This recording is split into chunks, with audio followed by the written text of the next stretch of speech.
सुनहरा हिंदुस्तान में आपका खैर मकदम है। नाज़रीन कराम, मोरखा 9 फरवरी 2026 बरोज सोमवार प्रेस क्लब कोलकाता में सैयद रूहुल अमीन उर्फ भाईजान ने अपनी नई सियासी जमात जातीय उन्नयन पार्टी का ऐलान किया। इस मौके पर प्रेस क्लब कोलकाता में एक प्रेस कॉन्फ्रेंस भी मुनक्किद की गई, जिसमें जातीय उन्नयन पार्टी के सदर सैयद रूहुल अमीन, जातीय उन्नयन पार्टी के तर्जुमान अरमान कबीर और पार्टी कोर कमेटी रुकन व इलेक्शन इंचार्ज फैसल अली ने जातीय उन्नयन पार्टी की तश्कील के अगराज व मकासिद और नस्बुल ऐन वो लाए अमल पर गुफ्तगू करते हुए प्रिंट मीडिया व डिजिटल मीडिया के नामानिगारों के मुख्तलिफ नवैयत के सियासी व मिली सवालात के जवाबात भी दिए। आइए देखते हैं मज़कूरा प्रेस कॉन्फ्रेंस की चंद झलकियां।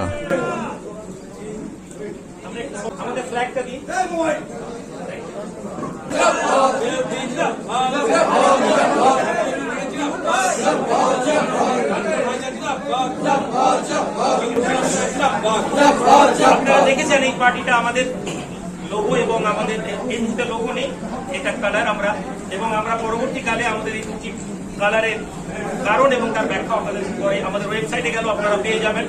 আমাদের যে একটা ওয়েবসাইট আছে যেটা প্রিন্ট মিডিয়া বন্ধু বান্ধবদেরকে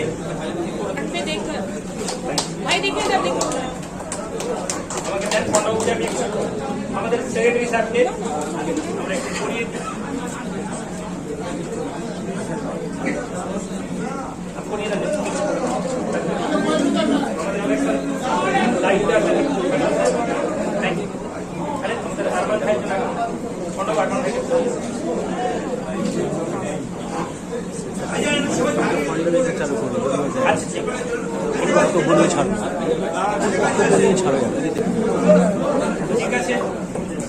আমাদের ফাইজাল সাহেব পার্টির কোর মেম্বারের মধ্যে একজন, আমাদের মাস্টার বদরুদ্দোজা মহাশয় ফয়সাল আলী সাহেব আগামী নির্বাচনের ওনার হাতে দায়িত্ব আছে। যে সমস্ত নির্বাচন ক্ষেত্রগুলো আমরা লড়ব তার প্রধান উপদেষ্টা হিসেবে ফয়সাল আলী সাহেবকে অ্যাপয়েন্ট করা হয়েছে। পার্টির জেনারেল সেক্রেটারি বিষ্ণুপদ পণ্ডা মহাশয়, আমাদের স্পোক্স পার্সন জানাব আরমান কবির সাহেব, আরমান সাহেব কলকাতা থেকে, ফয়সাল সাহেব কলকাতা থেকে এবং আমি সৈয়দ রুহুল আমিন পার্টির প্রেসিডেন্ট।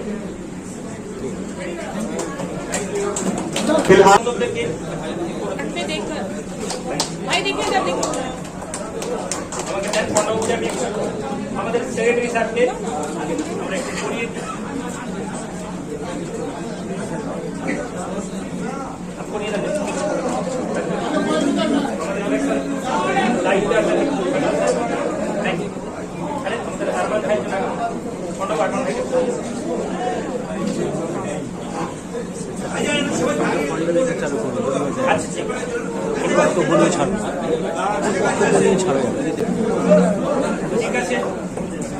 আমাদের ফাইজাল সাহেব পার্টির কোর মেম্বারের মধ্যে একজন, আমাদের মাস্টার বদরুদ্দোজা মহাশয় ফয়সাল আলী সাহেব আগামী নির্বাচনের ওনার হাতে দায়িত্ব আছে। যে সমস্ত নির্বাচন ক্ষেত্রগুলো আমরা লড়ব তার প্রধান উপদেষ্টা হিসেবে ফয়সাল আলী সাহেবকে অ্যাপয়েন্ট করা হয়েছে। পার্টির জেনারেল সেক্রেটারি বিষ্ণুপদ পণ্ডা মহাশয়, আমাদের স্পোক্স পার্সন জানাব আরমান কবির সাহেব, আরমান সাহেব কলকাতা থেকে, ফয়সাল সাহেব কলকাতা থেকে এবং আমি সৈয়দ রুহুল আমিন পার্টির প্রেসিডেন্ট। এই তিনটে ডিস্ট্রিক্টে আমরা মানে আমাদের সংগঠনে এই তিনটে ডিস্ট্রিক্টে আমরা অ্যাক্টিভ, ঠিক আছে, যেখানে আমরা একটা এফেক্ট আমরা ডালতে পারি আর ওই 15 সিটে আমরা ইলেকশন লড়ব। না, রুহুল আমিন ভাইজান প্রার্থী হবেন না, ওনাদের নেতৃত্বে আমরা মানে যত আমরা প্রার্থী দিব ওনার নেতৃত্বে আমরা ইলেকশন লড়ব।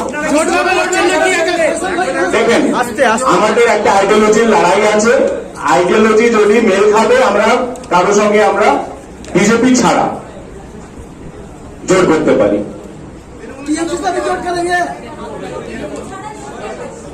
আগে তৃণমূলকে জিজ্ঞাসা করেন যে উনি আমাদের সঙ্গে জোট করবেন কিনা। जब आप लोग अलग पार्टी बना रहे हैं, अभी तृणमूल को कह रहे थे तृणमूल सही काम नहीं कर रहा तो तृणमूल के संग जोट क्यों करेंगे? जी, जब आपने अभी कहा तृणमूलेर साथे केन आपनारा जोट करबेन? देखिए, पूरे हिंदुस्तान में পুরো ভারতবর্ষে একটা সাম্প্রদায়িক বাতাবরণ রয়েছে। এখন ওই সাম্প্রদায়িক শক্তিকে যদি দূর করার জন্য যদি আমাদের কারোর সঙ্গে যদি কম্প্রোমাইজ করতে পারি, দরকার হবে আমরা করব।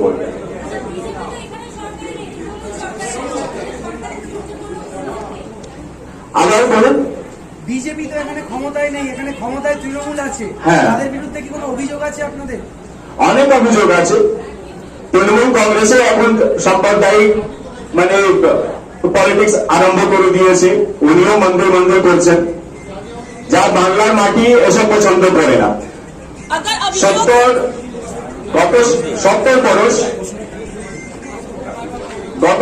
বরস মানে বাংলার মাটি সাম্প্রদায়িক শক্তির বিরুদ্ধে দাঁড়িয়ে রয়েছে।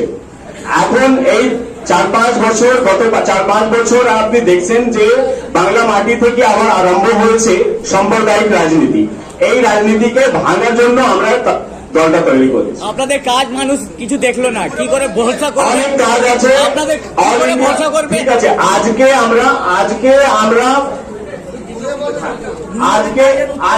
আজকে আমরা পলিটিক্যাল দল মানে তৈরি করেছি বা অ্যানাউন্স করেছি। আপনার যদি আমাদের কাজ দেখার আছে, আপনি অল ইন্ডিয়া মাইনরিটি অ্যাসোসিয়েশনে কাজ দেখেন।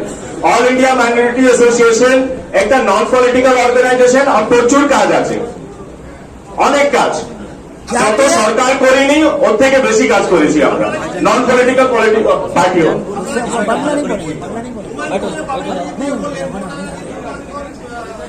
দেখেন, এই এ টিম বি টিম বলে রাজনীতি করতে আসি নেই, আমরা নিজের টিম, কোন বি টিম নেই, কারো আমরা কোনো কাজ করব না, কারো আমি বি টিম নেই। এখন তো আপনি তৃণমূলে বি টিম বলেছেন, আবার তৃণমূল আমাদেরকে বলবে যে বিজেপির বি টিম। এটা তো স্বাভাবিক, ছোট মিটিং বড় যার লস হবে, যা দেখবে যে আমার লস হয়ে যাবে, ও অন্য পার্টির বি টিম আমাদেরকে বলবে। আমাদের 2024 সালে জাতীয় উন্নয়ন পার্টির রেজিস্টার হয়েছে, আপনি ইলেকশন কমিশনের ওয়েবসাইটে গিয়ে দেখতে পারেন, ঠিক আছে? ওপেন করে দেখুন, 2024 সালে আমাদের রেজিস্ট্রেশন হয়েছে জাতীয় উন্নয়ন পার্টি। তখন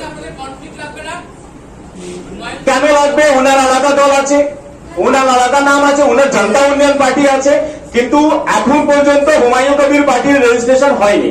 আপনি দেখুন ভালোভাবে, বলে দিলে তো দল হয় না।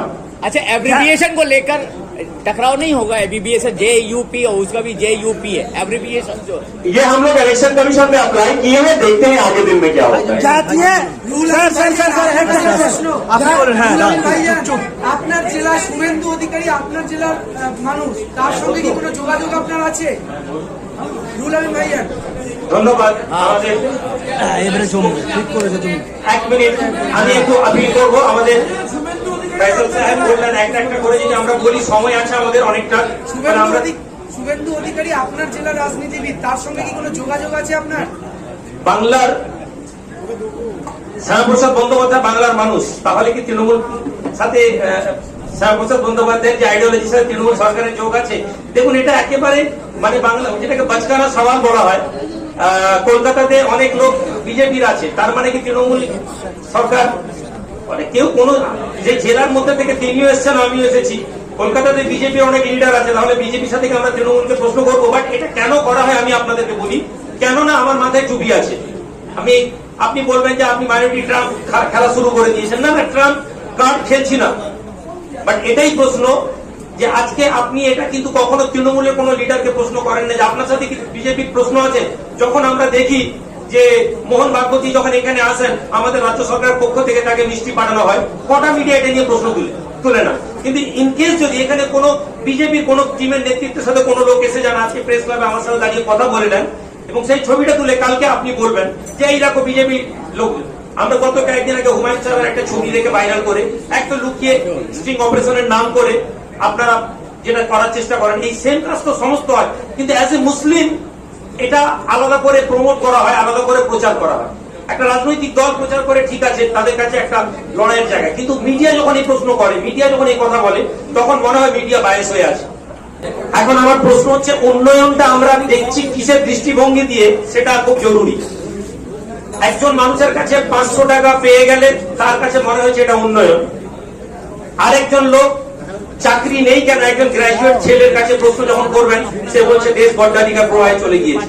ইটস ডিপেন্ড আপনার দৃষ্টিভঙ্গি, আপনি বলছেন পশ্চিমবঙ্গ উন্নয়নের জোয়ারে ভাসছে, ভাতাকে বাদ দিয়ে আপনি আমাকে বলুন যে উন্নয়ন বলতে আপনি কি দেখতে পাচ্ছেন? রাস্তার আলো আর স্ট্রিট ল্যাম্প আর রাস্তা ছাড়া। কর্মসংস্থান, একটা দেশ উন্নতি তখনই করে যখন কর্মসংস্থানের অ্যাভেলেবিলিটি থাকে। আপনি বলুন লাস্ট 10,000 রিক্রুটমেন্ট একসাথে কবে হয়েছে পিছিয়ে পড়া জাতির লোকেদের জন্য? আমরা আমাদের প্রশ্ন করার আগে এটা আপনাদেরকে বুঝতে হবে। আপনি বলবেন কাউন্টার প্রশ্ন না, আমরা বলেছি যে আমরা মাইন্ড চেঞ্জ করার জন্য বসেছি। আমাকে প্রশ্ন কেন করছে যে আপনারা কত সেকুলার হবেন? আমার কোন কাজের মাধ্যমে আপনার মনে হলো যে আমি নন সেকুলার? আপনার কি এতক্ষণ আমার বক্তব্যে, আমার কোন অ্যাক্টিভিটিসে আপনার কি মনে হয়েছে যে আমি কমিউনাল? যদি আপনার না মনে, তাহলে আপনি কেন প্রশ্ন করছেন? আপনি কি এই প্রশ্ন রাজীব ব্যানার্জিকে করতে পারেন? আপনি কি এই প্রশ্ন কুণাল ঘোষকে করতে পারেন? আপনি কি এই প্রশ্ন ইভেন বিজেপির কোন লিডারকে আপনারা করেন যে ভাই আপনি কতটা সেকুলার? বাট সেকুলার যখন সামনেওয়ালা লোক কোনো একটা দেশের সংবিধানকে মাথায় রেখে তার নিজস্ব আইডেন্টিটিকে নিয়ে আসে, তখন তাকে প্রশ্ন করা হয় ভাই সেকুলার। কিন্তু এটা কোনো পাঞ্জাবিকে জিজ্ঞেস করা হয় না, এটা কোনো জৈনকে জিজ্ঞেস করা হয় না। বাট যদি সামনে টুপি থাকে তখন প্রশ্ন করা হয় কতটা সেকুলার। প্লিজ, আমরা আমাদের কাজের দ্বারা প্রমাণ করবো। আপনার এই উত্তর পাওয়ার জন্য একটু সময় দিতে হবে। আপনি এতক্ষণ ধরে কথা বললেন, প্রত্যেকটা কথায় মুসলিম টানলেন, তাহলে কি আপনার পার্টিটা মুসলিম ওরিয়েন্টেড হবে? কোন কথাটা মুসলিম টেনেছে আপনি বলুন। উদাহরণ দিলেন সব মুসলিমদের দিয়ে বলা হয়, না, মুসলিমদেরকে টানলাম কোথায়? উদাহরণ দিলেন এই কথাগুলো মুসলিমদের বলা হচ্ছে, এই প্রশ্নটা তো এটাই তো বলছি যে প্রশ্নটা তো এইভাবেই আসছে। আমার প্রশ্ন যে ভারতের নাগরিক, আপনি আমাকে কেন প্রশ্ন করবেন না যে আপনারা যে পার্টি বানিয়েছেন এতে মানুষের জন্য কতটা কাজ করবেন? এই প্রশ্ন আসাটা স্বাভাবিক এবং এর উত্তর দিতে গিয়ে হয়তো আমি হোঁচট খাবো। কিন্তু আপনি কেন প্রশ্ন করছেন যে আপনি কেন মুসলিমদের জন্য ভাবছেন? মুসলিমদের, আমরা তো এখন মুসলিম নিয়ে কোনো কথাই বলি। আমার ডানে পার্টির সেক্রেটারি একজন হিন্দু মানুষ। আপনারা হুমায়ুন কবির বা আইএসএফের সাথে জোট করছেন? দেখুন, শাসক দলের ভাঙন ধরানোর জন্য আমরা আসিনি, না তো অন্য কোন রাজনৈতিক দলকে ফায়দা দিতে এসেছি। আমরা আমাদের একটা আইডিওলজি বাংলার মানুষের সামনে তুলে ধরবো। আপনারা জানেন কোন একটা আইডিওলজি প্রতিষ্ঠিত হতে সময় লাগে। মানে আমরা আজকে এসেছি আর কালকে একদম কিছু করে দিয়ে সরকার পরিবর্তন হয়ে যাবে এমন তো কথা না। আমাদের স্পোকপারসন বলেছেন 15, মেবি ওটা 25 হতে পারে, আবার 5টা কমতেও পারে।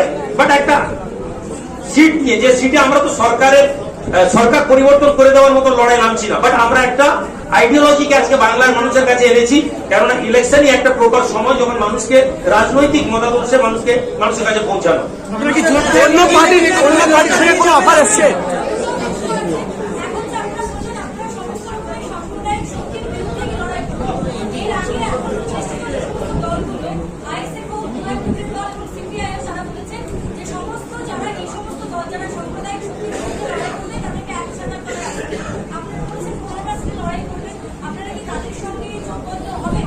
কোনো অফার এসছে আপনাদের?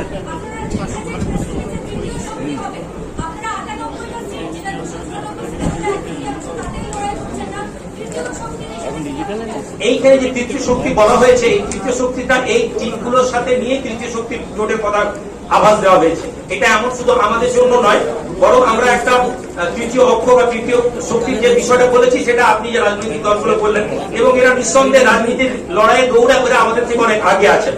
ফলে আমাদের তাদের কাছেও আপিল থাকবে, একটা সাম্মানিক জায়গায় দাঁড়িয়ে যদি আমরা সিট আন্ডারস্ট্যান্ডিং করে নিতে পারি, অবশ্যই আমরা ভোটকে নষ্ট হতে দেব না। এবং বাংলার মানুষের কাছে এটাও আপিল থাকবে যে যতক্ষণ না আপনারা আপনাদের ভোটকে প্রপার ওয়েতে ইউজ করতে পারছেন, ততক্ষণ পর্যন্ত কখনো আমরা আমাদের লক্ষ্যে পৌঁছাতে পারবো না। ফলে তৃতীয় শক্তিকে আমরা মজবুত করার উদ্দেশ্যেই করছি।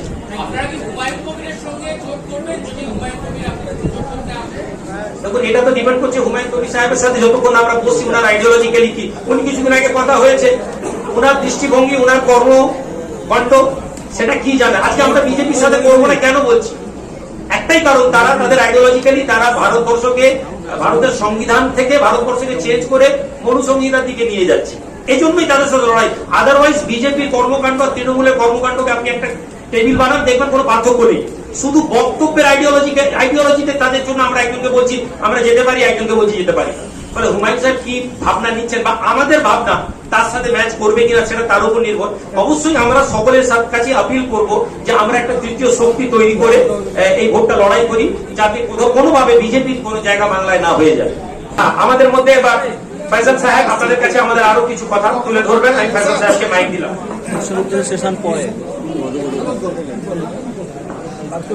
नमस्कार, सत श्री अकाल, अस्सलाम वालेकुम, गुड आफ्टरनून एवरीवन।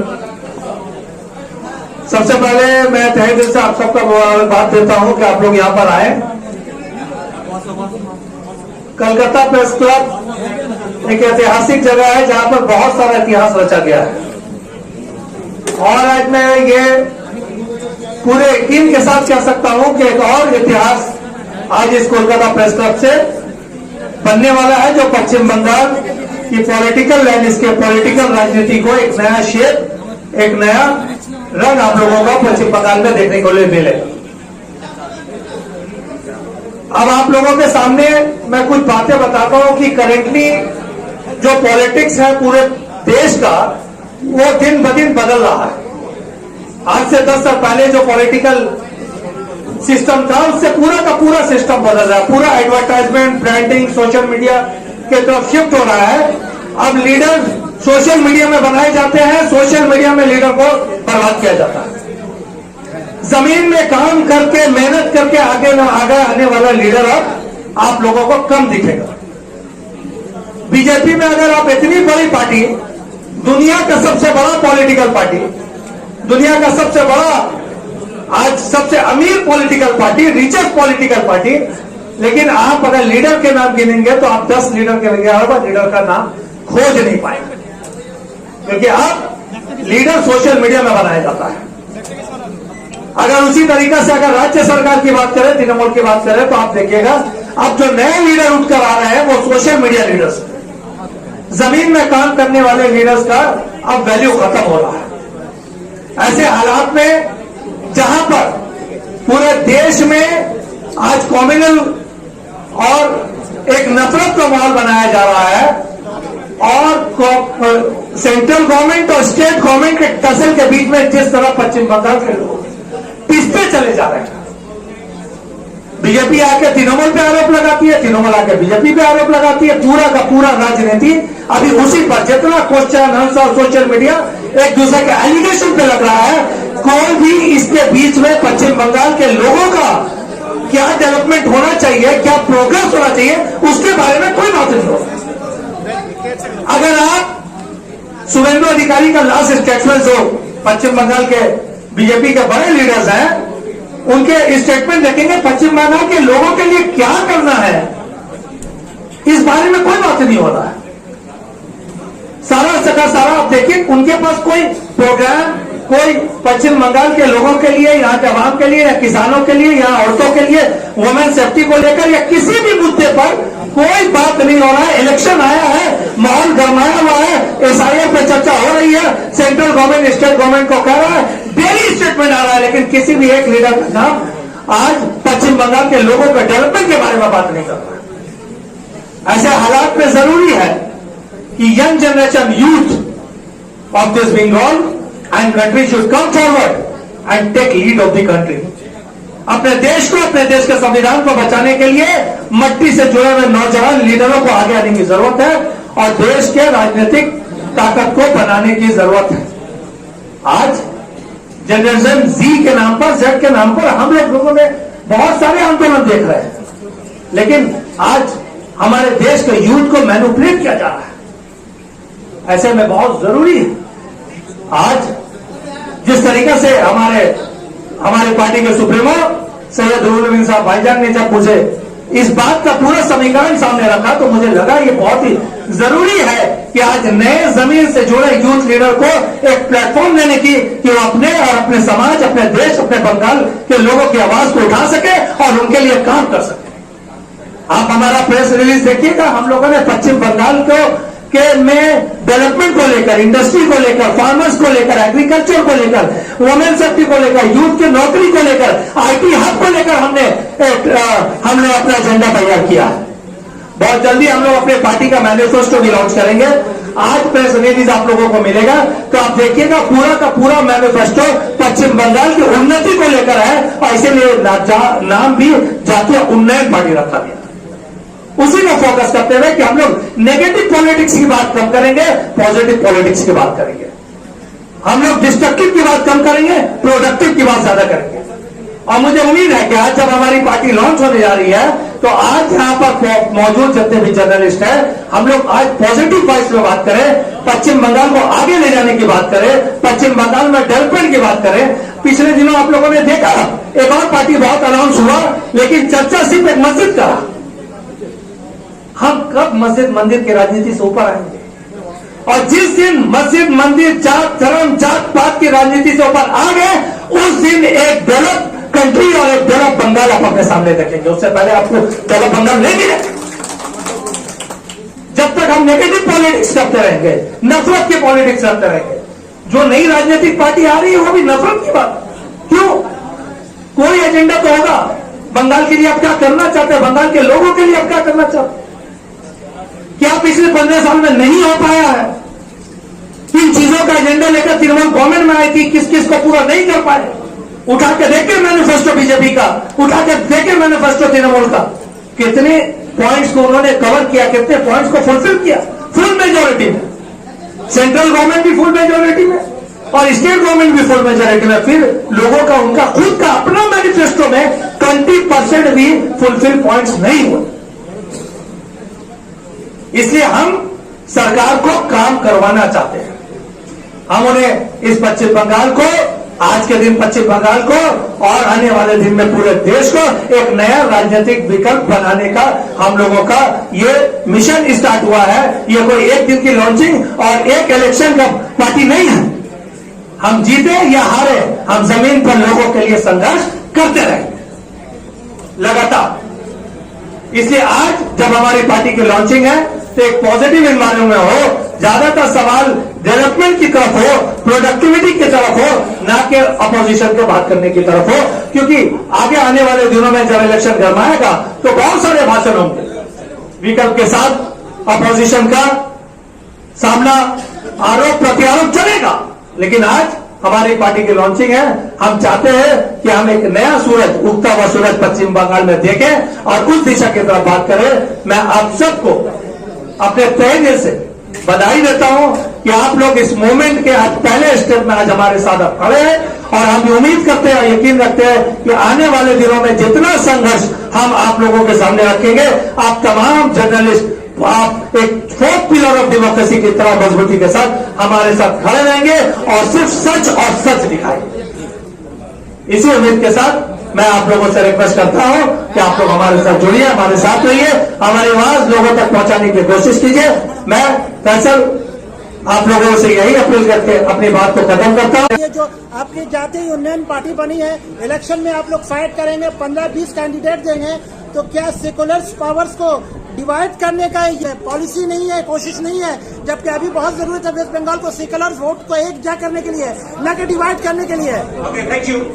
मैं बताता हूँ आपको। आप ये बताइए कि सेकुलर का मतलब क्या है और सेकुलर को जोड़ना है कब तक? मान लीजिए, पहले सुन लीजिए, मान लीजिए अगला 30 साल यहाँ पे तृणमूल गवर्नमेंट का सरकार रहे, तो फिर कोई पिछड़ा हुआ लीडर, कोई माइनॉरिटीज लीडर अपना आवाज ना उठाए। तो ये जो ये एक प्रोपेगेंडा है जो हमारे जहन पे बैठा दिया गया है कि भाई सेकुलर वोट को एक करो। सेकुलर का मतलब जो इनके लिए हम वोट कर रहे हैं वही तो सेकुलर का माना नहीं कर रहे हैं। आप सबको लेके चलना चाहते हैं। लास्ट तृणमूल सरकार के एमएलए के डिस्ट्रीब्यूशन को देखिए, शुरुआत से लेकर आज तक, और आप हमें बोल रहे हैं कि हम वोट तोड़ रहे हैं, या फिर माइनॉरिटी को बीजेपी का डर दिखा के आप इनको गुलाम करने का प्रोग्राम कर रहे हैं। जैसे इंडिया में, पूरा इंडिया में बीजेपी सरकार पिछड़ा हुआ लोगों को हिंदू राष्ट्र के नाम पे उन लोगों को गुलामी की तरफ ले जा रहा है, और आप चाहते हैं कि यहाँ के बंगाल सरकार हम लोगों को ऐसे मुस्लिम गुलामी की तरफ ले जाए। भाई बीजेपी आ जाएगा, ये नहीं है। तो इलेक्शन के वक्त जातीय यूनियन पार्टी क्यों?